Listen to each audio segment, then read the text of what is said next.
bar is. Where's my daughter? My favorite. Like you could go. Oh, okay. You just talk about it. Right. That's good. Appreciate it. Well, welcome everyone. Thank you for coming to our workshop. Today's workshop is our 2026 legislative update. I'll give a first kudos to everybody who worked so hard on getting this ready already. This was just last week that we ended.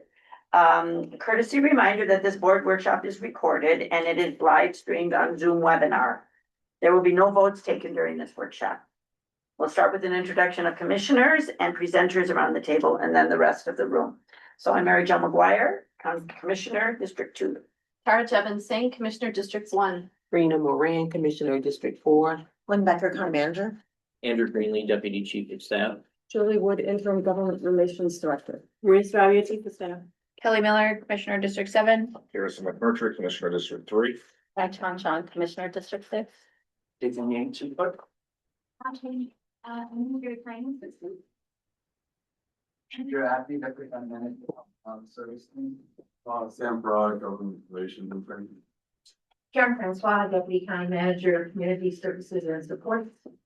Marie Goff, Alex, the Chief Operating Officer. Another Senior Policy Analyst and the Chief of Staff. Lindsay Bernard, Interim Policy Manager in the Office of Chief of Staff. Christy Potts, Planning, County Management Staff. Ethan Hurd, Executive Director of the City of Fall. All right, thank you. Thank you all. So the 26th legislative session just ended last Monday. So this has been a really great, big, fast turnaround. And the purpose of today's workshop is for government relations to provide an update on the outcomes of the session and a look ahead at the 2027 session, which we're always thinking about. After today's workshop, government relations will begin planning the development of the 2027 legislative platform.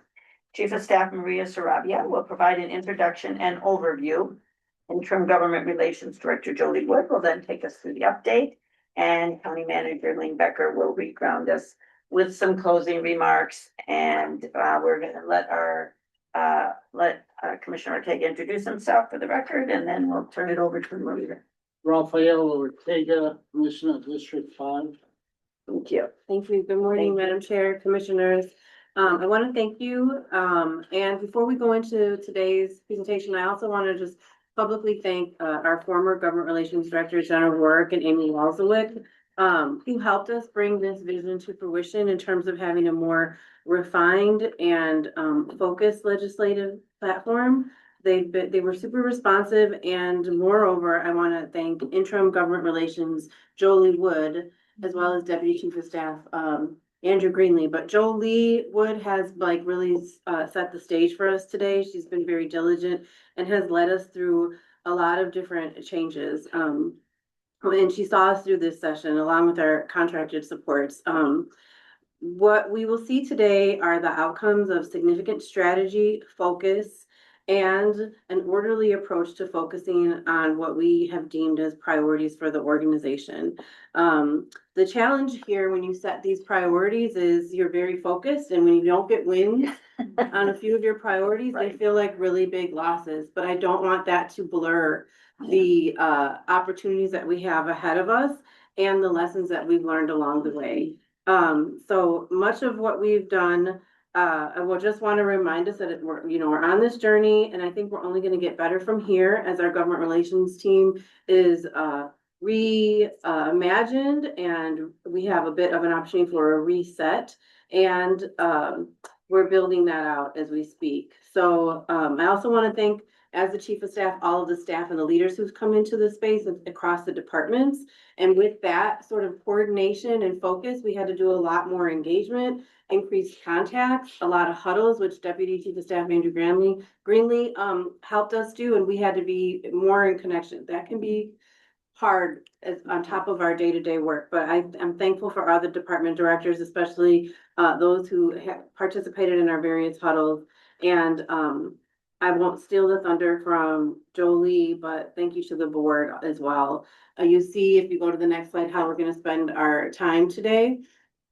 And as Madam Chair presented, we're gonna look in through what happened this past session and then look ahead. So with that, I'll hand it over to Interim Director Jolie Wood. And before we start, Director Wood, Interim Director Wood, I want to just acknowledge too, my I think of her as a co-chair, but Rena Yeah, Moran thank and you, I were Commissioner both Moran. in weekly meetings with all of you and just, trying to strategize this whole thing and then and Rena was, really talking to so many legislators all the time, and I know a number of you were, and just want to thank all of you for all of your work down at the Capitol and in individual, contacting our legislators. And we did have, a couple of legislative delegation meetings, which I know you'd have all been at, but we're keeping them really, tight. And, there was just a lot of work that went into this year. And I've always said you can work as hard as you can and still maybe not get everything you want, but it doesn't negate all the hard work that you did. So thank you. And thank you, Commissioner Moran, for all of your work. Yeah, Thank you. okay, thank you. Okay, with that. Director Wood. Thank you, Chair McGuire and Commissioners, for this opportunity to give you a recap of the 2026 legislative session. Chief of Staff Sarabia gave us an overview of what we're going to cover today. I too want to thank all of you. As a couple have mentioned, we didn't get everything we wanted, but not for lack of trying, as you can see. I want to thank you all, especially for all of your help in calling and texting and emailing members of our legislative delegations. I know you all did a lot of work for that, traveling up to the Capitol, testifying in committees. Thank you very much. I think it really strengthened our efforts. Commissioner Moran testified in the House and Senate committee for MAFA CWDA funding. Commissioner McMurtry testified in the Senate Taxes Committee for the Environmental Response Fund. COO, Chief Operating Officer Alex Kutza also testified in the Senate State and Local Government Committee on Statute 383A. And I also want to thank our amazing partners at Public, Elizabeth Emerson, JP Yates, Ellen Larson, Rachel Sesachik, and others who were crucial support at this time during the session.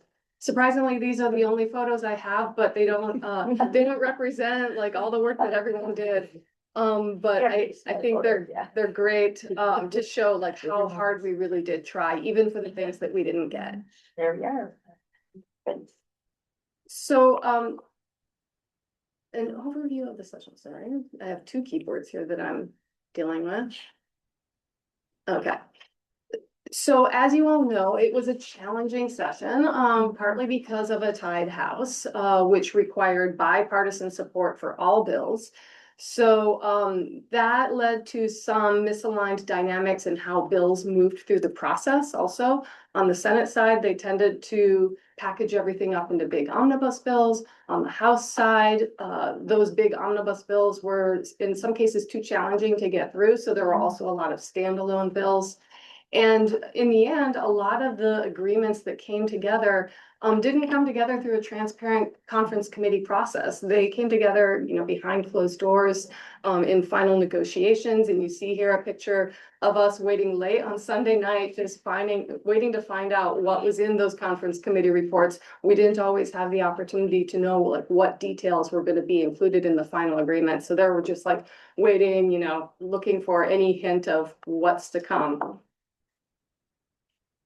The 2026 platform, just to take a step back, you may remember this lovely document here. I have a few that we can pass around if you would like to be reminded of what our legislative priorities were. As you will remember, last year we finalized this platform in November. It was a much tighter, more focused platform than what we've had in the past. We reduced our legislative priorities from around 100 to 27, and even further focused our top priorities to 15, really core ones. And these are those 15 top priorities that we were focused on this legislative session. And I'll come back to this to show you where we made progress here. Counties statewide can claim a number of major accomplishments, including some state assistance for SNAP administrative costs, MAPA CWDA funding, a major win with Human Services IT modernization, FHPAP, the Family Homeless Prevention Aid Program, a big chunk of money there, the extension of the local homeless prevention aid, and some wins on the case management system and rate study. And I will come back to these in more depth as well. So Ramsey County did succeed in a number of ways. For one thing, we launched the conversation on the Capital Complex County Host Program. If you remember, we had a big legislative delegation meeting early this year. We got a couple of bills introduced. So we have bill language, we have a revenue note from the DOR. So we're well positioned to go into 2027 with clear bill language and a cost estimate and everything for this program. We also want an extension of the mortgage registry and deed tax, which funds the environmental response fund, which it might seem like a small thing, but for our staff in community and economic development, it means millions and millions of dollars for redevelopment projects.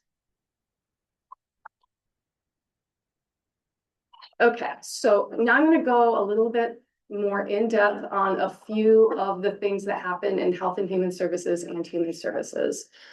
So in SNAP, the state did provide $10.7 million for counties to partially cover administrative costs in FY 2027. If you'll remember, it was HR 1 that shifted a big chunk of these administrative costs to states, which in Minnesota means it gets transferred to counties. And so we were asking the state to help us with that. This funding of 10.7 million will be allocated to counties in proportion to their SNAP costs. So that's good. Also, one thing we didn't achieve was funding for the benefit cost this year. HR 1 also shifted some of the benefit costs to states on the basis of their payment error rate. This will not take effect though until 2027, late 2027. So we have some time in the 2027 legislative session to get some funding for the benefit costs as well. And we're going to be focusing on that. Quick question. Commissioner Gibbons. So the 10.7 million is for all 87 counties. Do we have a sense of how much we anticipate Ramsey County's administrative costs to increase and how much we anticipate receiving from this fund? So Commissioner Gibbons or Chair McGuire, Commissioner Gibbons saying, You don't have to go through the chair. I'll just speed it up this way. So thank you. So Commissioner Jevons saying currently we're estimating the cost of the administrative cost share shift for Ramsey County to be about $4.1 million per year.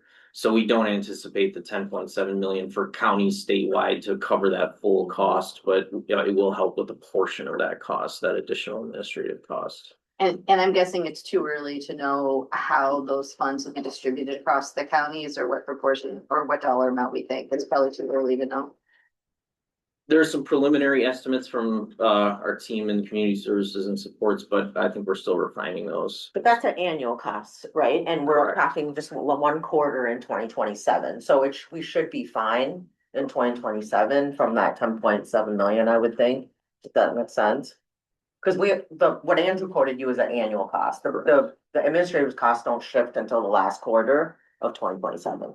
So we're only looking at a fourth of 4.1 million. And then the benefit costs that's 2027 as well. That goes into effect in October of 2027, the start of the federal fiscal year 2020. And same for both of them, the benefits and the admin costs are October 2027. Commissioner Jevons saying, yeah, so the administrative cost share goes into effect October 2026. Oh, okay. And then the benefit cost share goes into effect at the start of the next federal fiscal year, October 1, 2027.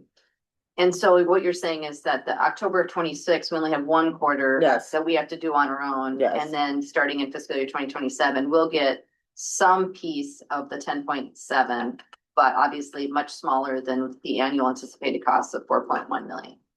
Yes.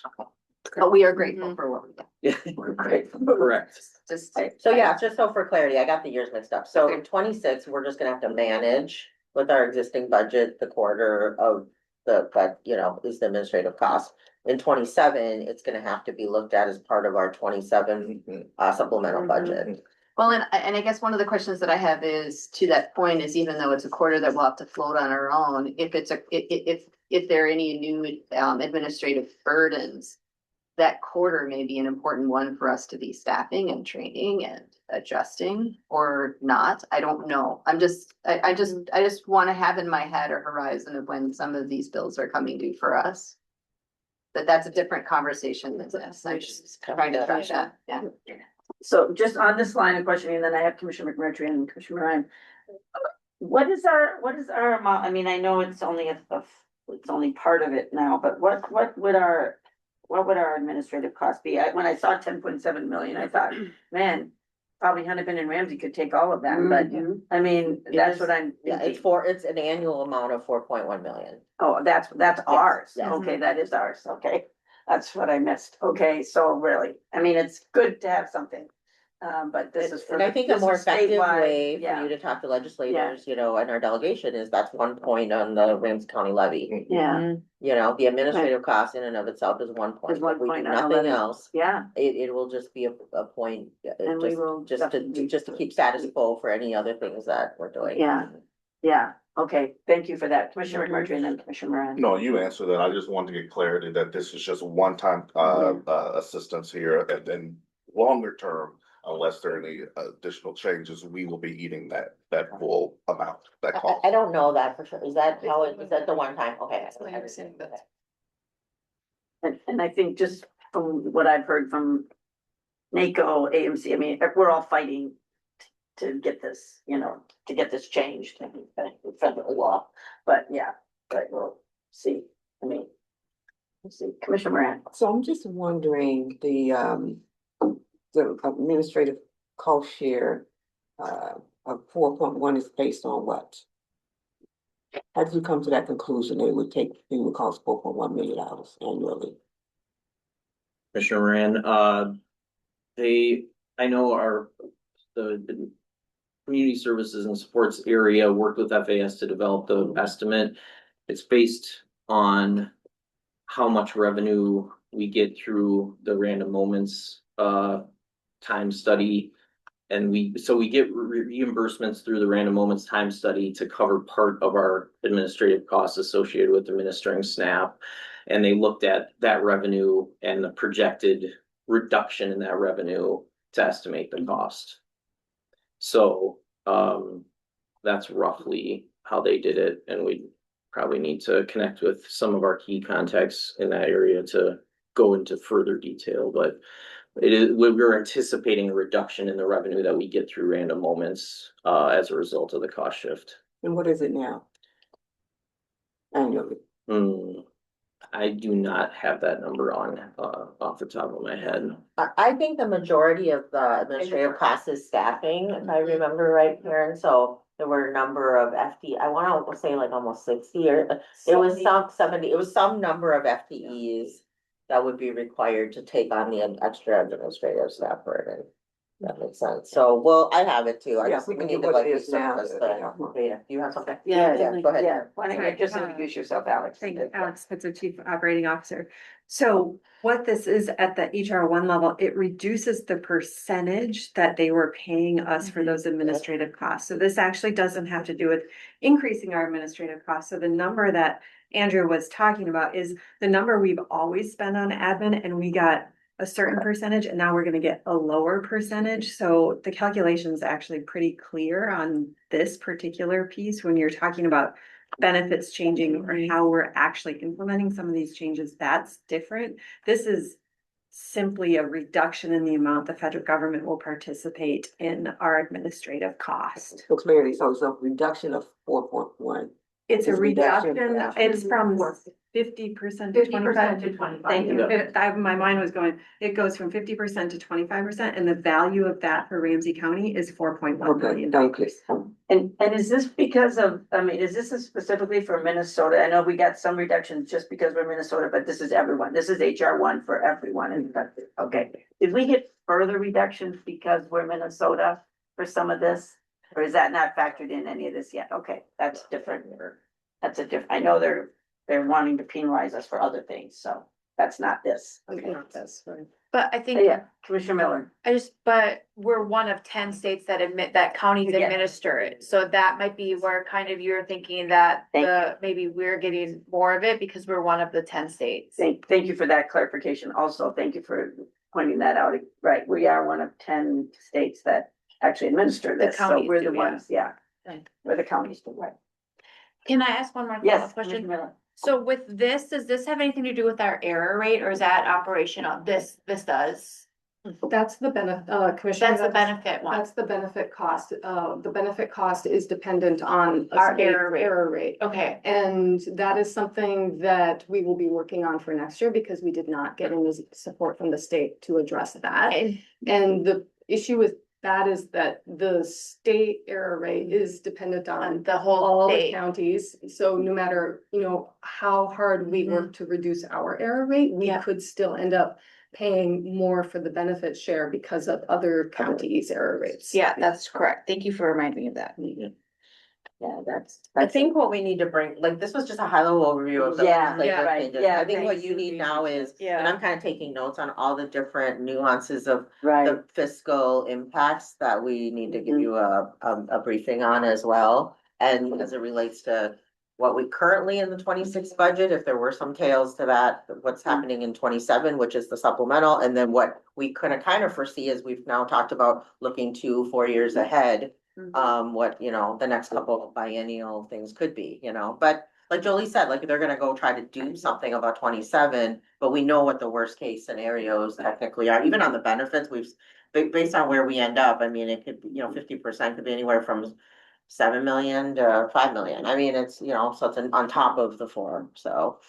and I appreciate you saying that, and this is one of the bigger issues that I think we all had a lot of questions on, so I think it You is. need worth- clarity and worth easy up- to yeah. I explain. think it's worth Yeah. it, so I think as we want to get through this report, this morning, we will maybe we'll have a minimal discussion on some of these, but then we'll maybe have workshops on Yes. bigger issues, but I think this is probably one of the biggest that we will continue to have conversations on. So we'll move on from this now and we'll look for further information on that, so thank you. Thank you, Chair McGuire. The other, I would say success in the Health and Human Services area is counties statewide received $15 million for county implementation of MAFPA CWDA, the Minnesota African American Family Preservation, Child Welfare and Disproportionality Act. I'm almost there. Good job. And this 15 million will also be allocated proportionally. That was a big fight in the final negotiations for this bill. I know that, some members of the legislature did not want to allocate this funding proportionally. It wanted to completely cut out Hennepin and Ramsey, but I know it makes no sense. But in the end, our bill authors did really well for us and got a proportional allocation of this funding, including raising the floor, the minimum level of funding from 75,000 to 100,000. So that's very good. Also good is that Ramsey County received an extension of its early implementation funding from, end of June, I believe, to end of December. So we have use of that funding for a while longer. We wanted to move case review to the state. However, we were not able to get that done. DCYF said that if they were going to take on case review, they would need more funding for that. So the compromise was that they just decided to push out case review for 6 months to give us time in the next session to try to get more funding for DCYF to take on case review. That's the understanding of how it should play out. Of course, there are no guarantees. Nobody signed a commitment or anything, but that's how we're hoping that it works out. Yeah, Commissioner Devon. Quick question, there are times when, as we know, we are aligned with AMC's broader platform, except when we're not, and there are some subtleties on some of this, and I just wanted to ask, Commissioner Moran, like that last point of where, and this may be your thoughts, but given your history with this legislation and all of that, do you believe that we should have the case management at the county level or the state level? I'm just curious your thoughts, and see, this is your expertise. Well, it's not my expertise, but, I know counties probably don't want to do it because of the cost. And they think it should be shift over to the state. Because what I heard was that the state is more of an expertise versus the county. But I think the county, since they are the one who's implemented it, has the expertise. And sometimes we need to look at what happened if one of those cases were differently.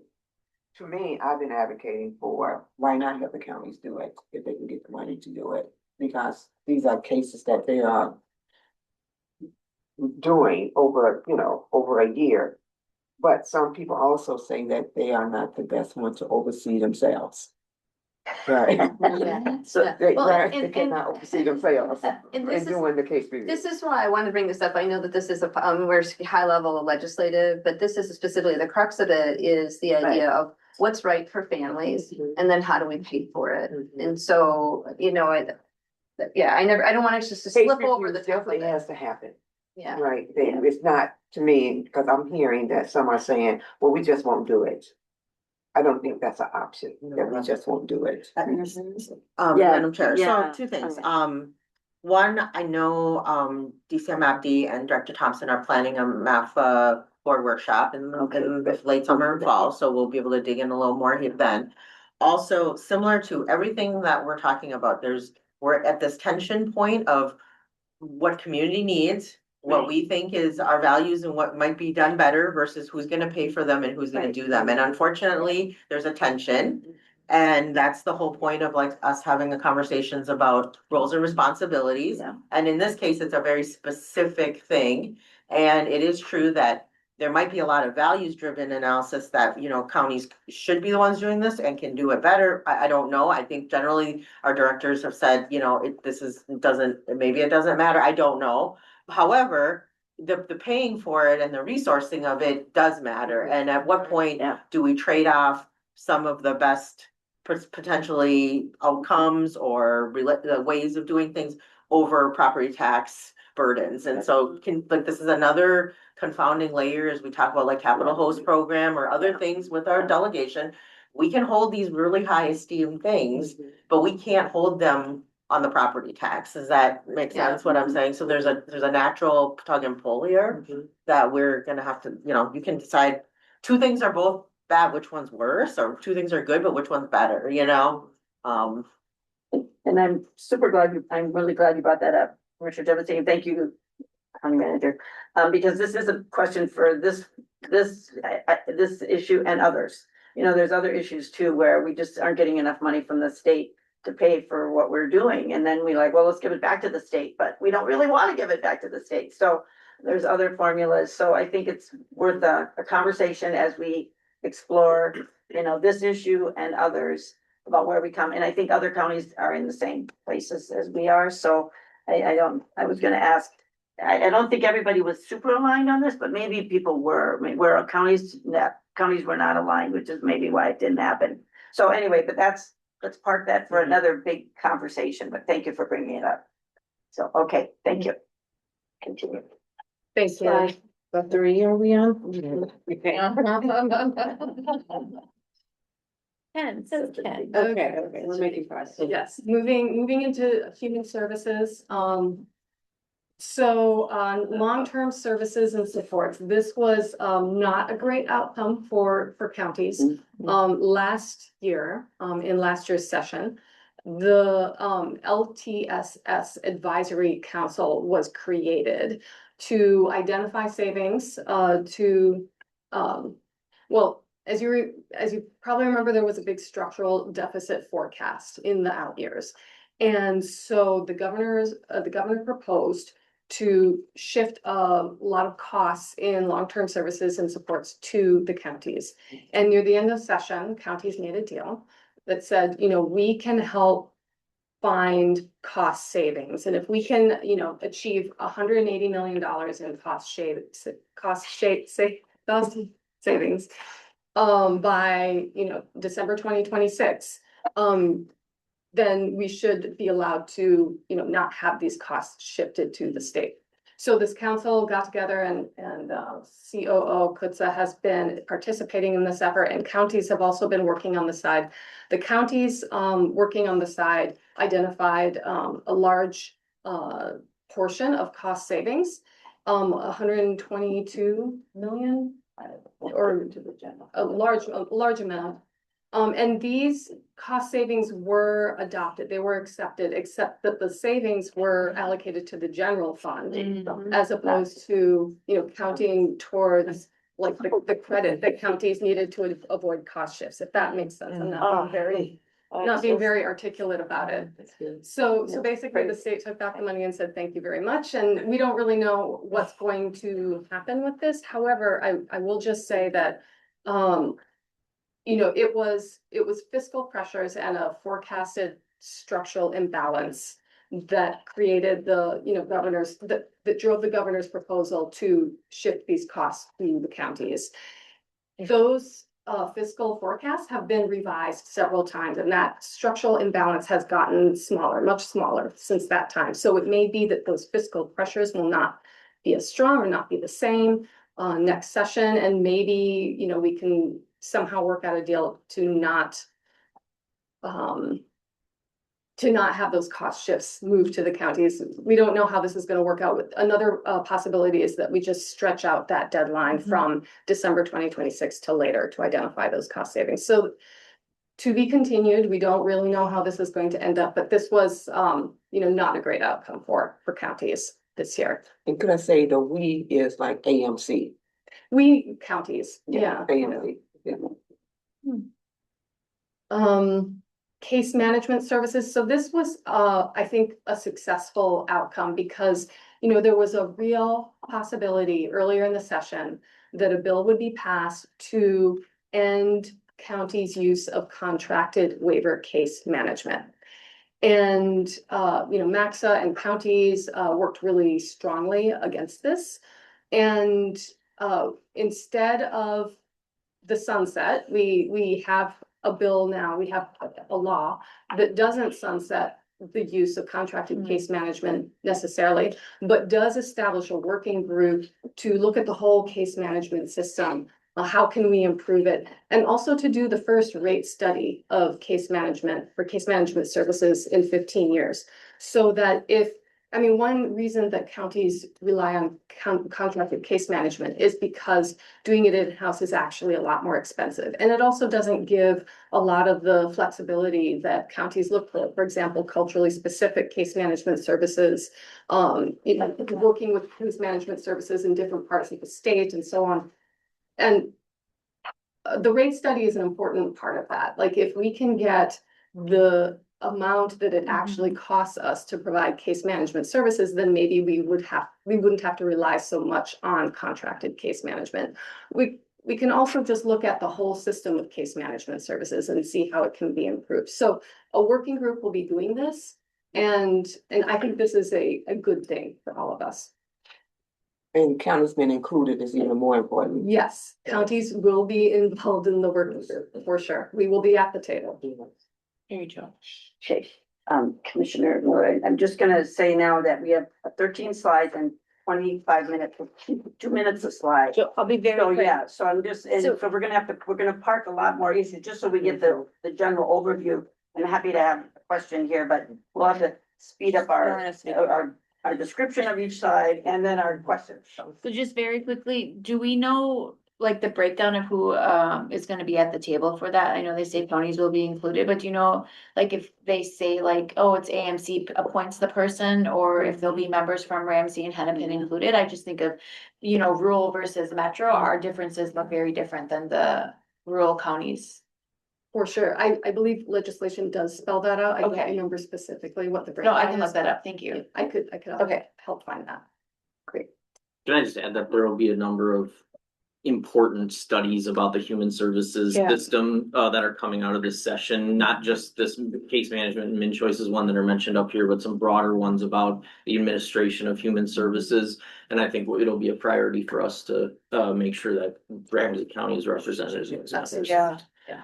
And we're excited that we seem to be, I know Julie Rain was here last week, she was pointing out all the ways that we're involved in these work groups, that we have to make sure we're continuing to be involved in the work group. Absolutely. As Deputy Chief of Staff Greenlee mentioned, there's also a Min Choices redesign working group that will be established to make recommendations on whether, how to move Min Choices assessment services to the state.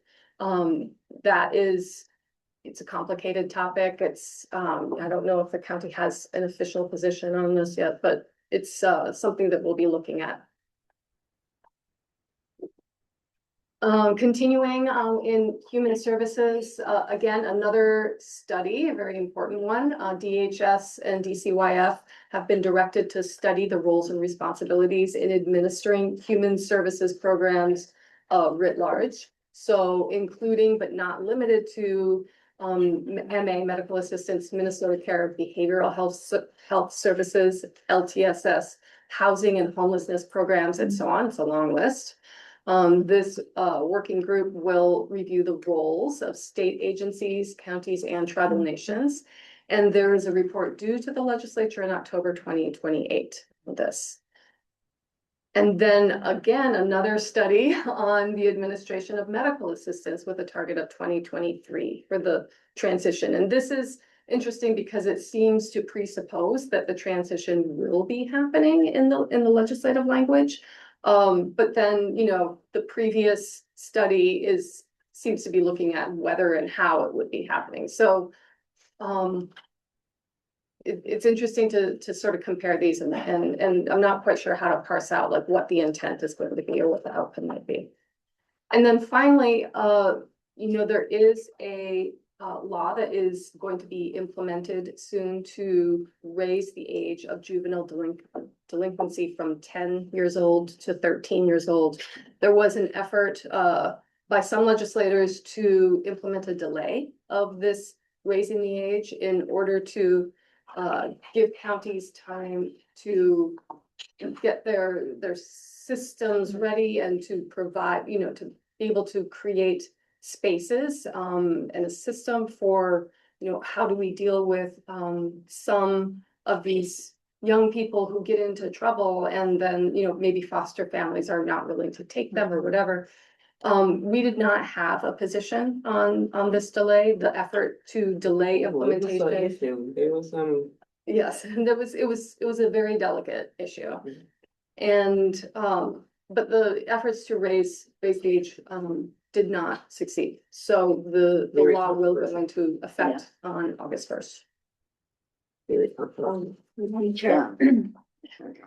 Speaking on this issue, I know that, this was discussed about a year or two ago in our youth justice transformation work, where we had both the county attorney's office, public defenders, and also social services director Thompson that was there to talk with Representative Pinto about this and the impact. And my understanding of it is essentially we're just moving kids around into our system, right? From the county attorney's office to social services.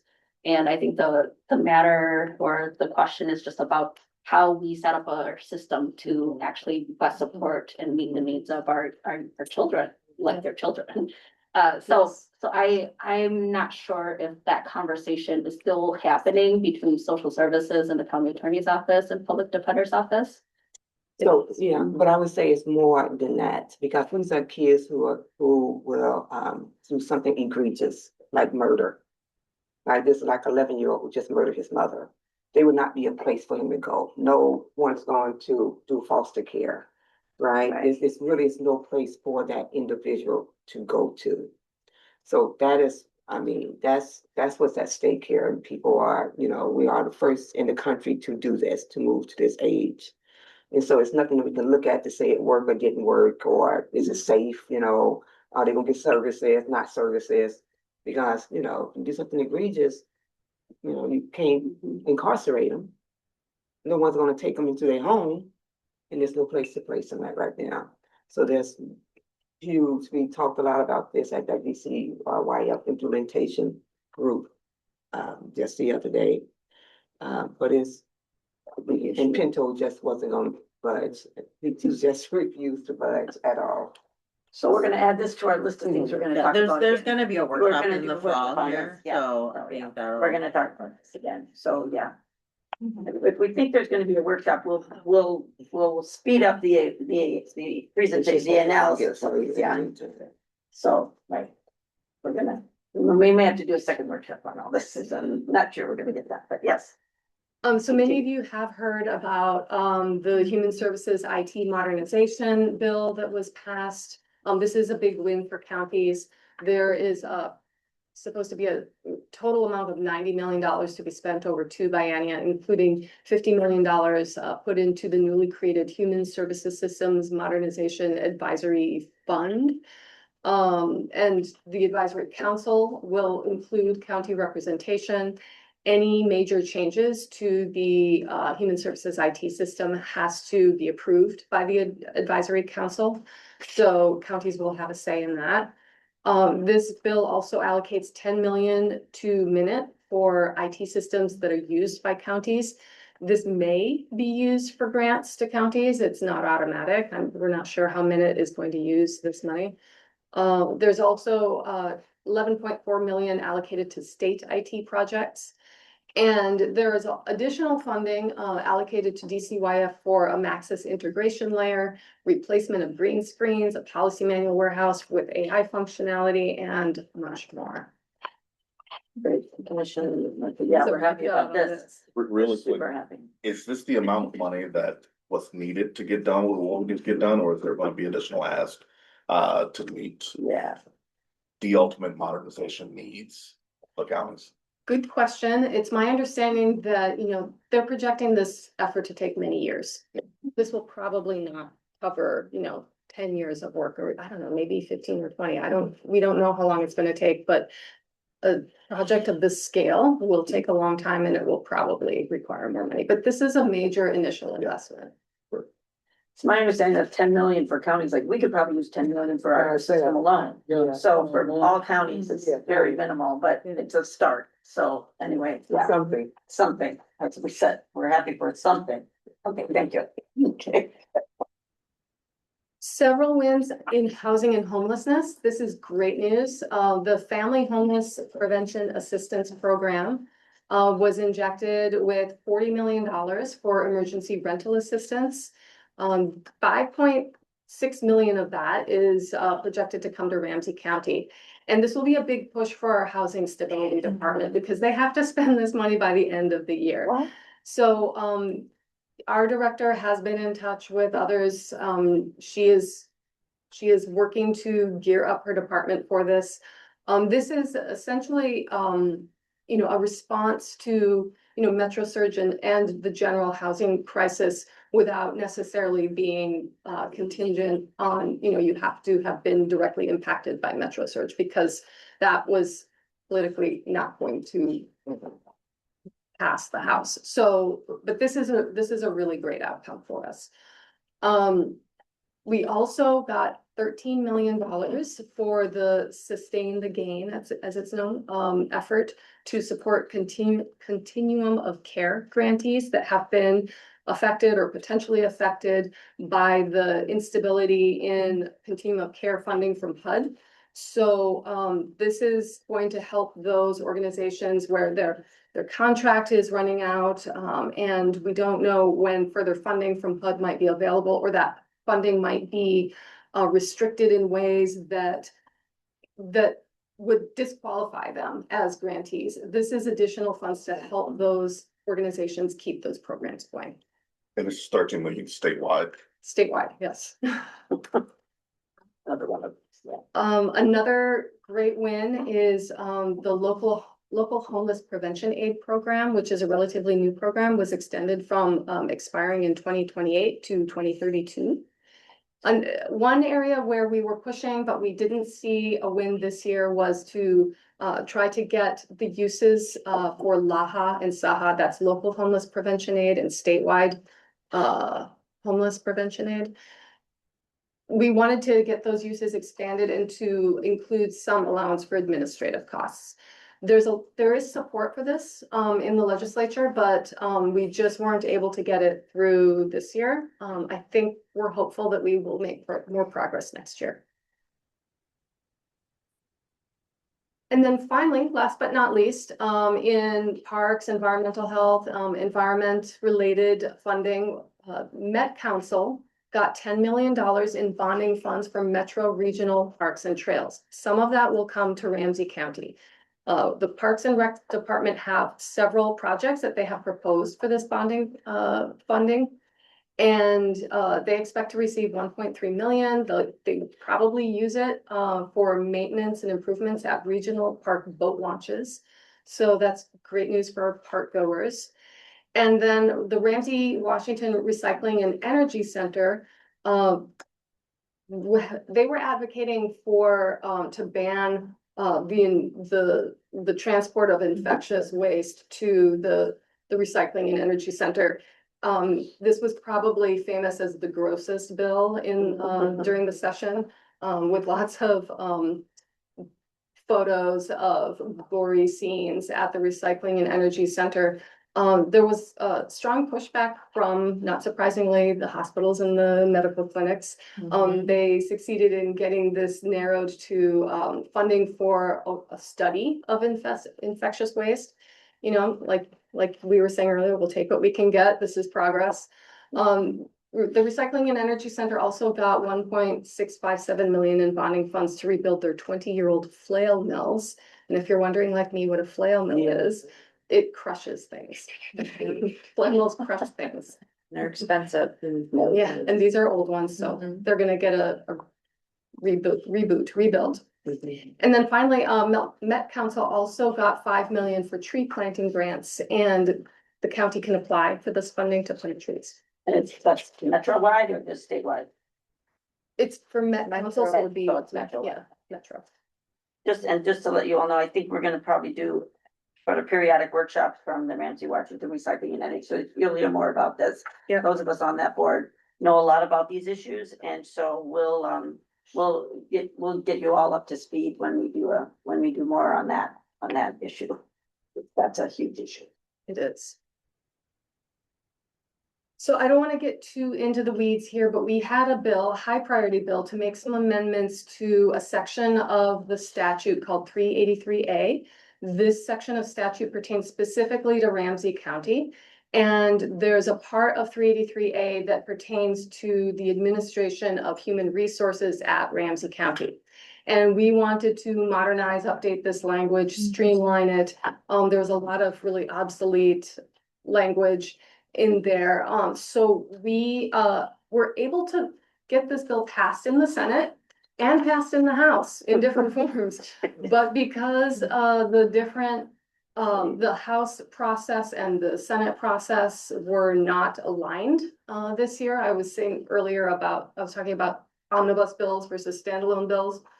We had the language in an omnibus bill on the Senate side and in a standalone bill on the House side, and we couldn't make those things come together at the end. This is not the only bill this happened to. So ultimately, our failure to get this passed wasn't due to the bill itself, but to these caucus dynamics. We will come back in 2027. We have the bill language. We will probably add additional revisions to this bill language to make it an even more robust revision of statute. And I don't see any reason that we won't be able to get it done next year. There's no opposition to this. It's a crazy. Okay, finally, moving on to capital improvement requests. We did not get any awards this year, as you are aware, for either Park at River's Edge or Aldrich Arena. We do know that there weren't that many local projects in the end, and a big chunk of those were water infrastructure projects, $500 million. That means nearly half of the whole bonding bill was for water infrastructure projects, which are needed throughout the state. So it's hard to argue with that. You will be getting an update on Park at River's Edge later today. And that brings us- Brief on this whole thing. I mean, as we continue to move forward with our conversations about upcoming legislation, we can continue to debrief that, okay, what did we learn about this process and all that. So those new politics got in the way. And politics to get in the way. As usual. Y'all said it, not us. I didn't say it, Mary Jo said it. I do wanna highlight. Okay, sorry. No, sorry. I don't want to interrupt the flow too much, but just to move us forward. I do want to say, regarding, I'm gonna skip down to the second bullet point there. St. Paul did receive considerable awards in bonding dollars for really important projects that support the rebuilding of downtown and support the overall Building Stronger Together plan. And I want to highlight that because, we were just talking about it earlier today at the board meeting. What's good for downtown and St. Paul is good for Ramsey County. And I mean, on March 7th, we had a board workshop on the fiscal health of the county. We know from that workshop that investing in downtown is key to expanding the property tax base throughout Ramsey County. So these projects are great news for us. Even though we took the initiative with Building Stronger Together and we can't do it alone, we need all of these investments from all angles, all corners. So I think this is great news. Another win for Ramsey County residents are property tax refunds. This was a politically popular initiative this session. So residents will have to apply for these property tax refunds. This is something you might want to include in your newsletters. It's a one-time 14.88% increase in the refund pool. And homeowners making less than $143,000 a year will qualify for a one-time $173 tax credit. Is this only for 2026? Yes, Oh, thank you. one time. Commissioner Zhang and then Commissioner Tega. Thank you, Madam Chair. I have a question about this. Well, were there bills this year to do the automatic refunds for property taxes? We did not see any. Okay, because I think that since it was a policy year, it's like, of course, looking back, it's 2020, but it's like, that should have been the better policy for automatic refunds, property tax refund, because just an anecdote about my experience, like when I use like the self service of like TurboTax or TaxHawk, those other ones, it kind of tells you to do it, but it's an added step. So it doesn't automatically do it for you to like submit it in, and if folks don't understand that, they will really miss out on that opportunity. And in addition to that, obviously, as local taxing jurisdictions, automatically when those statements are sent out, it becomes a combative relationship, right? Where we're the ones who are sending the bill for property taxes, and then residents think that it's just us like taxing them away and that they can't get any relief. So that timing just isn't tied in well together. I'm gonna let Commissioner McMurtry go because Commissioner Tega, he's got something relevant to this point. Yeah. No, absolutely. And I completely agree with Commissioner Zhang. That was one thing that I had pushed forward during AMC's conference to make property tax refunds automatic. And it was a part of the platform, but wasn't one of the priorities that they pushed for this year. Had a chance to connect with Matt Hilgard last week because I know that Representative Matt Norris was trying to push through property tax task force this session. Don't believe that officially passed, but I think heading into next year, we want to try to get ahead of those conversations. But I agree. I think it'll be a much better solution to have it automatic, and instead of having residents have to go through all the rigmarole of having to apply, the state has the data on who qualifies for these refunds, so it would be best for them to do it automatically. I know that with it comes a pretty hefty one-time price that the state will have to do to make it automatic, but I think it's something that we need to continue to push forward heading into next session. Thank you for that. I appreciate Madam Chair, I do that. have a question. I don't know, Alex, if you know this from the state, but like when they budget for that, do they assume that a certain percentage people don't get it? So that's truly a cost issue, right? They're not fully burdening this onto the Yeah. budget. Is that true? Okay, Yeah. so that seems weird to me, like to pass something that you know Oh, yeah. people aren't Sure. fully gonna Plus, use, yeah. and that feels like off. If But it's, it goes back into the general fund for the state to use. Does it go back into the state budget? Well, and annually, there's about $25 million left Left on on the the table. table. So they Yeah. use it. That is. is because people either don't know that they can, apply for the refund. Mhm. This is something Director West has been, supporting for a number of years now. it just seems like kind of. Deceptive is too strong of a word, but it feels like not the most upfront budgeting exercise, like you're gonna build something, but you're only gonna budget 75% of the cost, because you know people aren't gonna all forget it, right? Campaign topic. Well, Yeah. I would say, I agree with you. I'll put on my state fiscal hat. What they are gonna project is behavior. Mhm. And so when it's just like any other thing we talked about the long-term supports and services, they're projecting how people will behave. In this forecast, they are projecting based on history, how many people actually submit the documentation to get these funds. And then they budget accordingly. And so that money, it would be very expensive for them to make. I'm not saying it's not the right thing. I'm saying the state would have an enormous cost to make this an automatic, because then it's 100% no matter what, and they're assuming based on people's behavior. I would say that there's some programs. I'm gonna just say at the federal level too, they make it so difficult. They wanna say they're doing something, but they're really not, because they make it too difficult to even apply and get the money. Chime in, Commissioner, just for backstory, having recently left the state, there was significant push from Commerce and Department of Revenue for the elevated income tax child credit. The state was like really enforcing that all branches of executive government push this down and make sure, but the disconnect between us pushing it down and then people's behavior is, Chief Operating Officer Kutsa was saying. So I'm trying to bridge and blend in the middle of the system approach versus like what humans actually end up doing.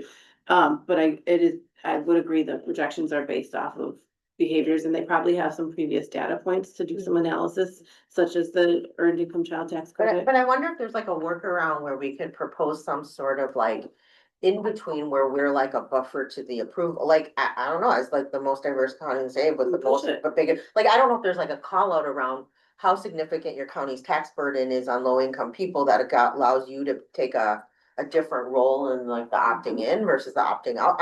There might be ways to talk about, not all counties are exactly the same in terms of the percentage of people eligible in percentage of to their property tax increases. Like there could be an interesting ratio that could open up new eligibility to get a special. So we're gonna put this as Yeah. items to continue to be discussed. I know Commissioner Jevonsy, but I'm still also, Commissioner Ortega has one, if it's directly on this, I was staying on just this particular On topic. this point, But okay, then same conversation you guys were having. You know what? We've been looking at this for a long time. I think we need to call it as it is, especially with our colleagues. You're not doing any favors for low income people, No. period. This is a farce, and we should be telling our colleagues exactly what it is. Because low income people are not gonna have this is for upper middle class folks. That's what this is for. There's a renter rebate too. Huh? There's a renter rebate also. And that's great for those but you gotta opt in. You have to go and fill out, go through the process. File your taxes. Huh? They can do it in file their taxes. I mean, this is an educational piece too, I think, for us to get out to communities. Because when you go, because they have free taxes that low income people can go and get their taxes done. They should be saying at that moment, you can also do a rental rebate. So it's an educational piece. It that is an needs to educational happen. piece, but the data is the data. We've had educational pieces going on for a long time, and we still don't get there. I'm just gonna go back to the conversation we had about with AMC, which is we are dictated as a county to do certain things that are not paid for by the state. Then we push that onto the property tax owners, and then the state says, well, you property tax owners pay the county for the things that the state did not pay the county for, and then the state will rebate some individuals for some piece of that and call it a win. Why not just pay your bills? If the county, or if the state were to pay the county for the things that we're doing, that would be less money that we would be putting out on the taxpayers, and then that would be less, then we wouldn't have to go do these rebates. So that's one thing. And then also that window of 143,000 per year, it does skew statewide versus in the city. Because a family making less than a homeowner making less than $143,000 a year is a very specific slice of individuals who, one, can afford a home and then are making less than 143,000 a year, and then who has the behavioral education resources to apply for these funds. So all of this is extremely inefficient. I think we're all agreed on that. So we are at time. I'm gonna give you a couple of minutes to sort of brief us on the remaining slides, I guess, and we're just gonna have to decide, how we proceed. Maybe we do another workshop on looking ahead, which we would do anyway. But we can sort of read these slides too. I see you got a great chart on what on sort of where we're at with our priorities. And then looking ahead, and the changing representation, we all kind of can look at that. But if you want to just give a couple of comments, wrapping up the slides, and knowing that we will continue to have conversations. I love that this board is engaged in these issues, because we all want to help and we all want to be a part of this. So I'm gonna let you wrap us up in a couple of minutes. Thank you, Chair McGuire. So quick visual representation of where we did make some progress. The green means win, the yellow means we made some progress. So not so bad. Looking ahead to 2027, I think this is pretty self-explanatory. We're working on building up the government relations team and strengthening integration across the Chief of Staff office. Next year, whole new budget year, so we can talk about this and how we want to approach that. Of course, there are going to be big changes with over 20% of the legislature retiring or running for another office. Nearly a third of that is from the Ramsey County legislative delegation. So that's big changes. And this table just shows who those members are from our delegation who are moving on. As you can see, we're losing gavels in capital investment and state and local government. We're going to need to encourage our delegation members to move into those positions if they can get on those committees. And then next year, we should be really focusing on a few things that, we've been talking about today: the Capital Complex County Host Program, SNAP, MAFPA, CWDA, long-term services and supports. These are all going to be probably high priorities. I don't want to presuppose what our platform is going to look like, but I suspect these will be on the list. And just a quick update on congressionally directed spending and community project funding at the federal level. These are also known as earmarks. We do have a request in for law enforcement technology, equipment and training systems. In both the House and the Senate, this request is making progress. The House Appropriations Committee has approved our request at $772,700. And in the Senate, our request is being considered in the Senate Appropriations Committee now. So some hopeful news there. And I will turn it over to County Manager Dr. Teresa. Yeah, I don't want to take up a whole lot of time. You've seen the slide before. I think more than ever, it's all about property tax pressure. It's all about agility. We're willing to sort of look at many variety of situations. And as I said on the early front, none of our options really are ideal in a lot of cases. And so there's a tension of trade-offs. And I think the more, one of the things I want to make sure our team is going to be providing as we move into the next months is just more clarity, talking points for you all, so that when you're in a room around certain issues, you're able to articulate the trade-offs, because at the end of the day, it can come in a variety of forms. Like, people just need to know that their decisions have consequences. either they mean higher property taxes, or it could be a reduction in the way services are given to a resident or a family, or maybe more burden on the wrong groups of folks who are struggling. So I think just knowing that allows us to sort of come into a room saying, these are important decisions. We gotta just make trade-offs. There's no winning here in some ways. I mean, I kind of, even when I look at the scorecard in a way, I mean, we're all in, it's kind of like similar to what we talked about with St. Paul, like today. I mean, we're all trying to pull in the same direction, and somebody getting something for Roy Wilkins is still a good thing for downtown, the dynamic downtown. There's not a winning and a losing, so it's just balancing what we have to do. And I think, want to get back to more of the mandated core county services too. I think we have to continue to maybe asterisk the priorities that are really focused on those things, because that's where we have the most pressure points on the cost, because we have to do them regardless. So, but thank you to Jolie and to the team. I know it was a lot of work. Thank you, Commissioner McGuire, Commissioner Moran, for all your work.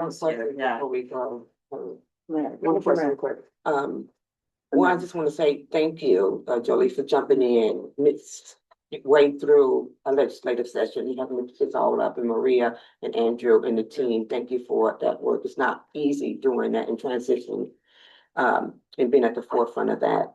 And then the second thing, I'm just wondering, it's a loss. We get over it and we move on. And so now, when do we start working on our 2027 legislative agenda? Because now it's the time. So how soon are we working on that? Do we have it like the summer? Yeah, Commissioner, we're wrapping up. As you know, we're building up our team. Jolie's taking a much needed and well-deserved break, and then by the end of June, we're back at it. Okay.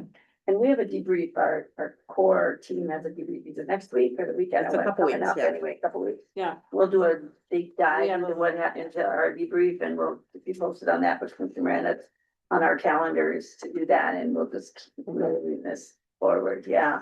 So, Commissioner Zhang and then Commissioner. Yeah, for the debrief and also for the consideration for the team is just to also, the report back of the legislative wins and its impact to Ramsey County will be very important to legislators. Because most of the time it's a very high level of what they're approving and passing, right? So the immediate impact to counties may not be known for legislators. Because we may ask for something and they're like, oh, but I thought we did this already, right? That's also kind of what I heard from legislators, right? If we are doing those evaluations about how these bills affect Ramsey County, we should definitely share it with our delegation. And in addition to that, I think the current, just my thought into this is just that our priorities, like, I don't think it would change much. Then moving forward for next year too, like those are going to be the biggest parts for around SNAP and the empire. Well, well said, Commissioner Zhang, well said, everyone. Moran. Thank you again for everything. Thanks. We look forward to more meetings about how we're gonna move forward. So thanks, everyone. Appreciate it. Thank you. I just sent you have an urgent email, so if you wanna look at